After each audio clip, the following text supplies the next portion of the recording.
we shall discuss quantum theory of specific heat.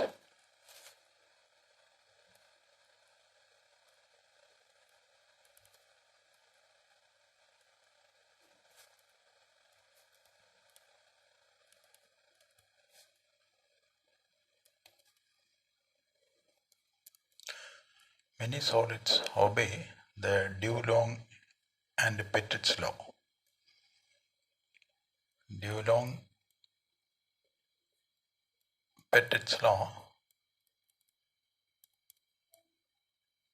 states that the specific heat of solids is equal to 3R, where R is the universal gas constant, which is 8.3, which is a constant, and it remains a constant. When the temperature is increased, the specific heat does not change, it remains a constant. And if we draw a graph between the specific heat along y-axis and the temperature along x-axis, it remains a constant. That is called Dulong-Petit's law.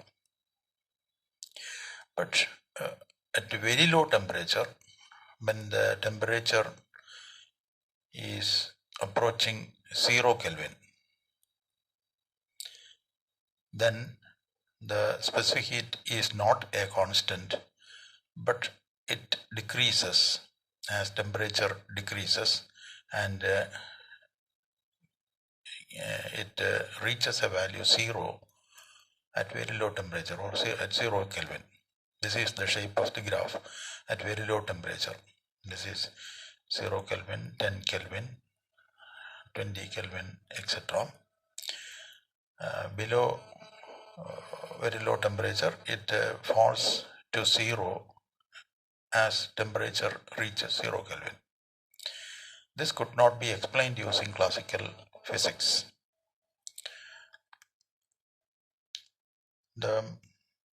Einstein observed that this behavior can be explained if the energy of the oscillator is quantized. Now, when the temperature is increased, the atoms in the solids vibrate, and the vibrational energy of the solid is continuous according to classical physics. But if we assume that the energy of the atomic oscillators is discrete or quantized, then the specific heat variation with temperature can be explained satisfactorily.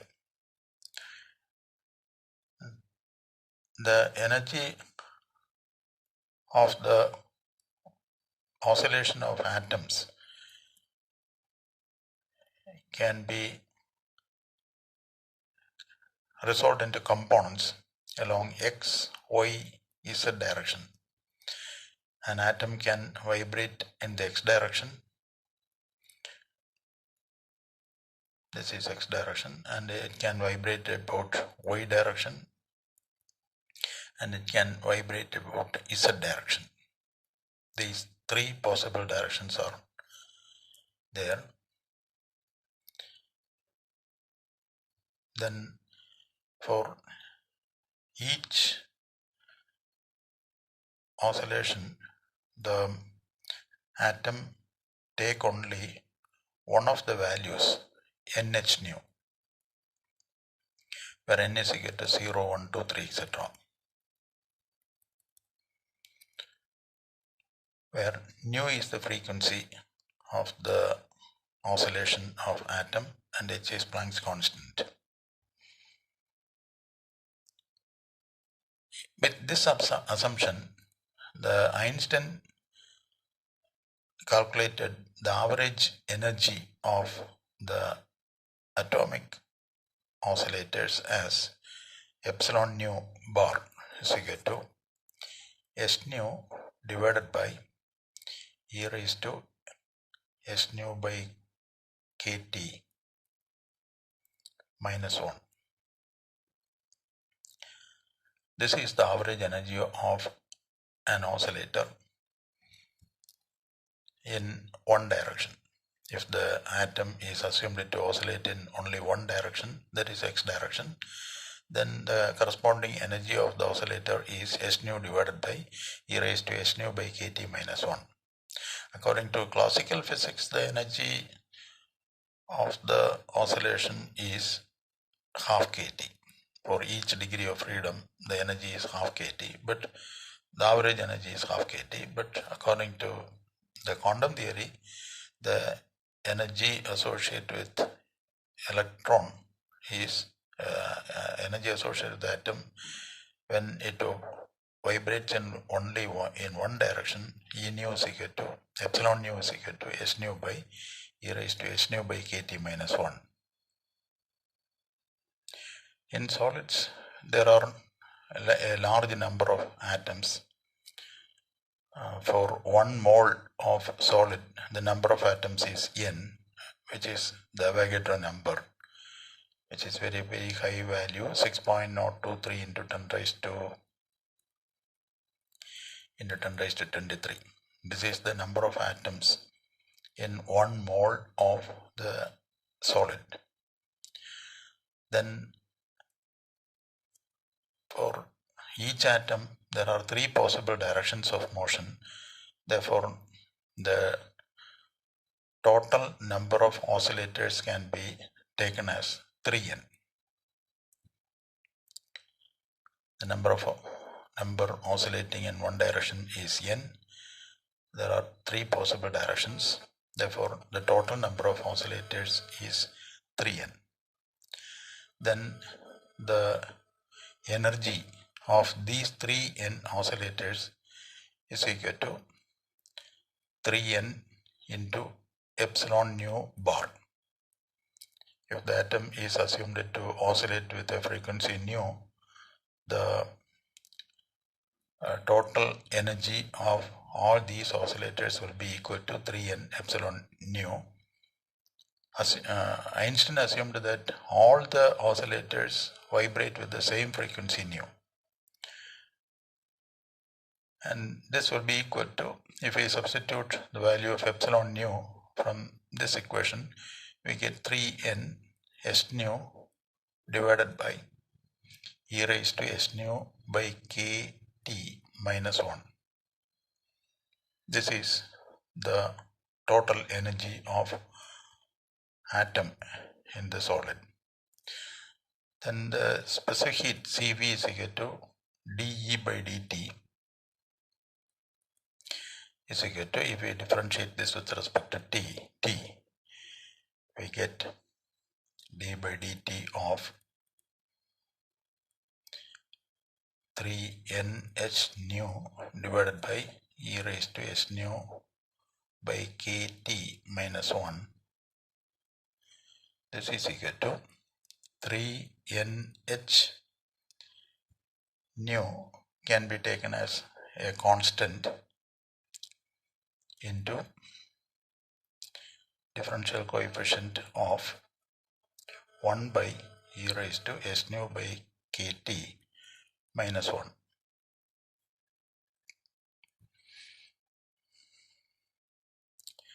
is equal to 3n s nu into,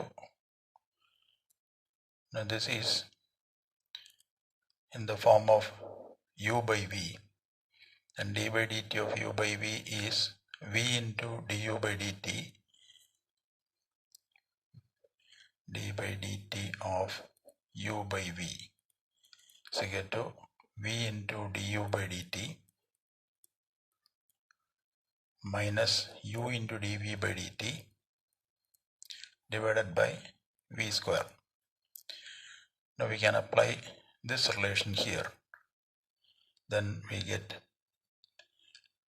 v is e raised to s nu by kt minus 1 into the differential coefficient of the numerator, which is 1.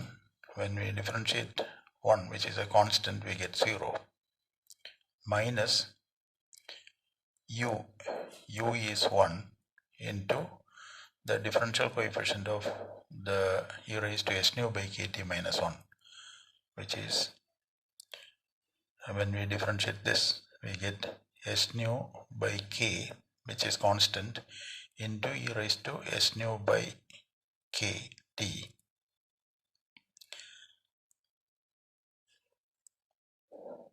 into, when we differentiate 1 by t, we get minus 1 by t square.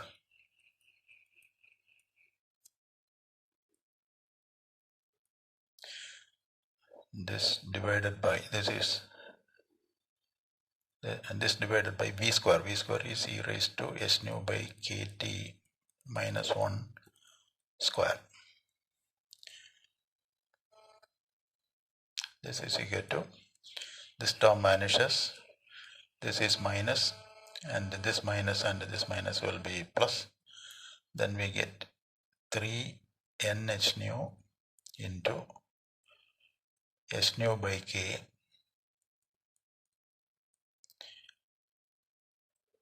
There is t square here, that can be taken with this quantity, 3n s nu by kt square e raised to s nu by kt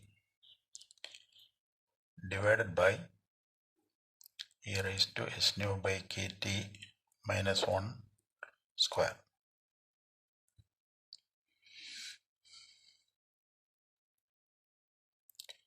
Or this can be written as, if we take this h nu and this h nu together, we get h square nu square, or we can write like this, 3n into, if we multiply and divide it by k, multiply by k and divide it by k, then this will be k square. We get h square nu square k square t square. Therefore, this can be written as h nu by kt the whole square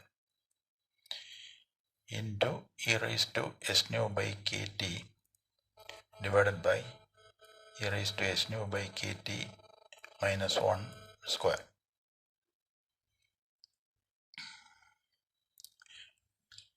If we define a constant called Einstein's temperature, which is equal to the energy of the oscillator s nu is equal to k theta e, where theta e is temperature, which is called Einstein's temperature. S nu can be taken as k theta e.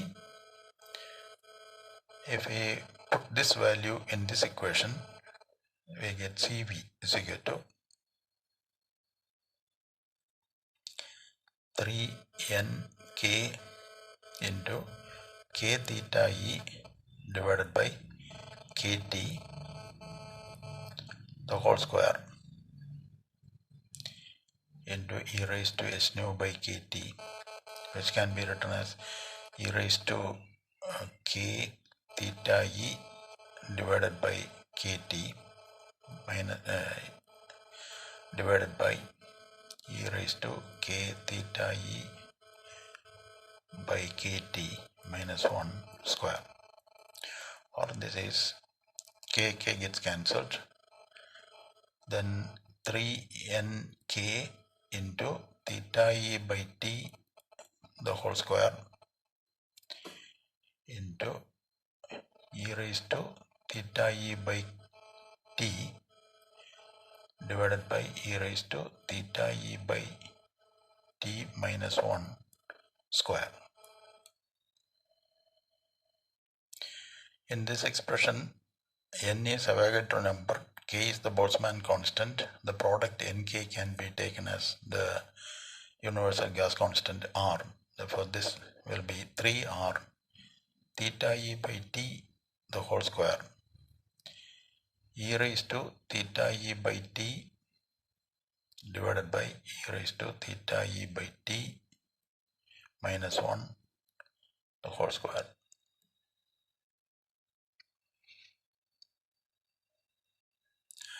At ordinary temperatures,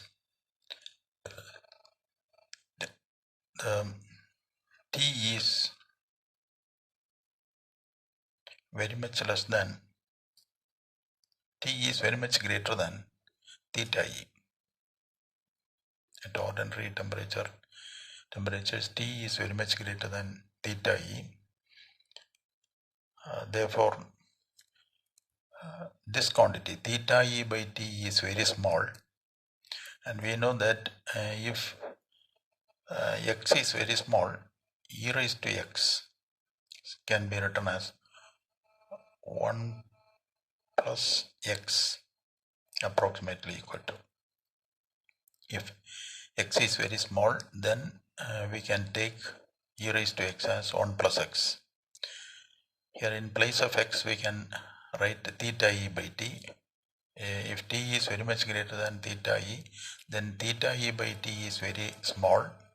Theta e by t is very small. In that case, e raised to theta e by t approaches 1 plus theta e by t.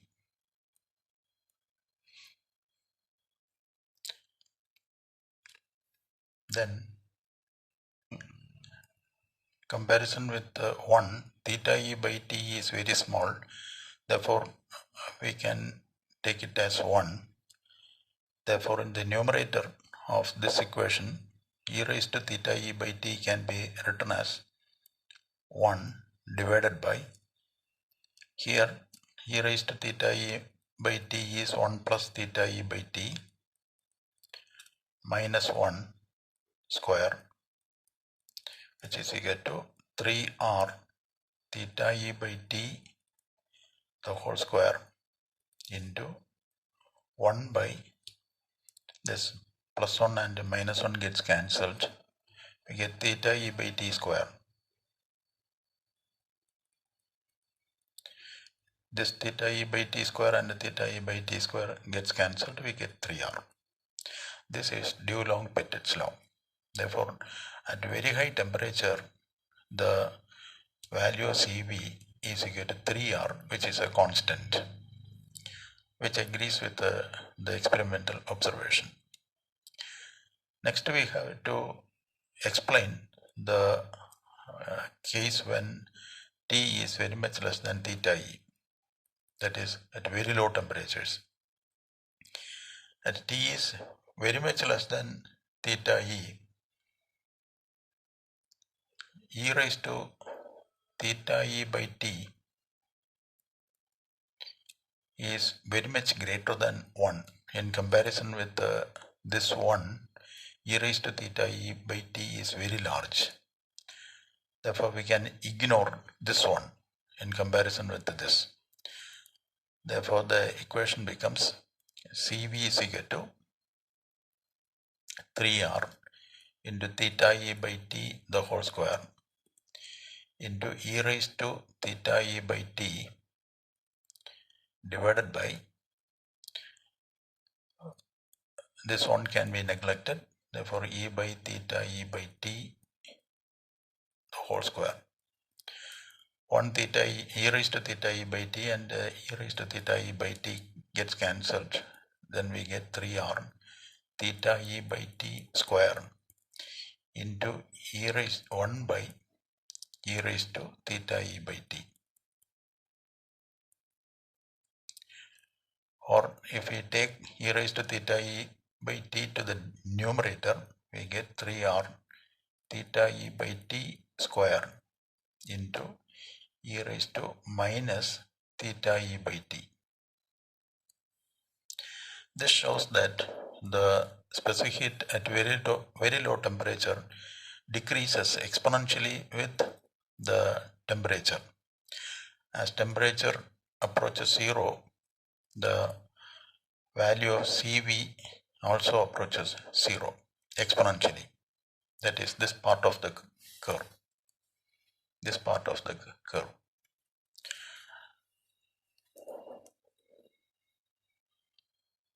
Because since this formula has been derived on the basis that all the atomic atoms are vibrating with the same frequency, the experimental curve deviates a little from the curve using this relation. This was later modified by Debye. He assumed that all the atoms are not vibrating with the same frequency but a range of frequency. Then he derived the T-cube law for specific heat, which is given by Cv is equal to 12 pi raised to 4 divided by 5 into Nk Kt divided by S nu d the whole raised to 3. This is called T-cube law, where nu d is called a cutoff frequency, and the Debye model agrees with the experimental result. Actually, this curve varies as T cube. This can be explained using the Debye model.